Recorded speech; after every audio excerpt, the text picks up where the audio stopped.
ലോകത്തുള്ള എല്ലാ മതങ്ങളും എല്ലാ വേദപുസ്തകവും പഠിപ്പിക്കുന്നത് ഒന്ന് മാത്രമാണ്, അത് സ്നേഹമാണ്. എല്ലാവരെയും സ്നേഹിക്കാനാണ് പഠിപ്പിക്കുന്നത്. ആരെയും മാറ്റി നിർത്താൻ ഒരു മതവും പഠിപ്പിക്കാറില്ല. മനുഷ്യന്മാരതിനെ വികലമാക്കിയതാണ്.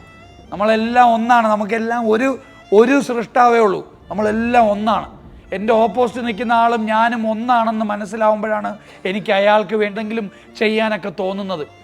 മറ്റേ ആൾ ജോസഫും ഞാനുമെന്ന് ചിന്തിക്കുമ്പോഴാണ് അയ്യോ അയാൾക്ക് വേണ്ടി ഞാൻ എന്തിനു ചെയ്യണമെന്നൊക്കെ തോന്നുന്നത്. ഓപ്പോസിറ്റ് നിൽക്കുന്നത് ഞാനെന്ന് തന്നെ എനിക്ക് തോന്നുമ്പോൾ എനിക്കൊരു മടിയുണ്ടാവില്ല.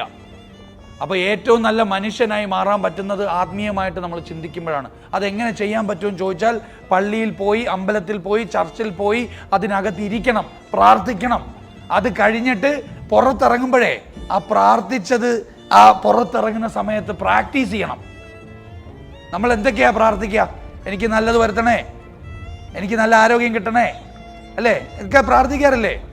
അതിൻ്റെ കൂടെ എനിക്ക് എന്നുള്ളതിൻ്റെ കൂടെ നമുക്ക് നാക്കണം. ഇഹ്ദിന സിറാത്ത് മുസ്തഖീം എന്നൊരു ആയത്തുണ്ട്, 10-17 പ്രാവശ്യം നമ്മൾ പറയുന്നേ. അതിൻ്റെ അർത്ഥം നമ്മൾ അറിയണം. എനിക്ക് നേരായ വഴി കാണിച്ചു തരണേന്നല്ല, നമ്മക്കെന്നാ, അല്ലേ? അല്ലേ? എനിക്ക് എന്നെ അങ്ങ് രക്ഷപ്പെടുത്തി കളയണേന്നല്ല ഞാൻ കൈവച്ച് പ്രാർത്ഥിക്കാറ്, നമ്മളെ രക്ഷപ്പെടുത്തണേന്നാണ്. ആരാ നമ്മൾ? ചുറ്റുമുള്ള എല്ലാവരും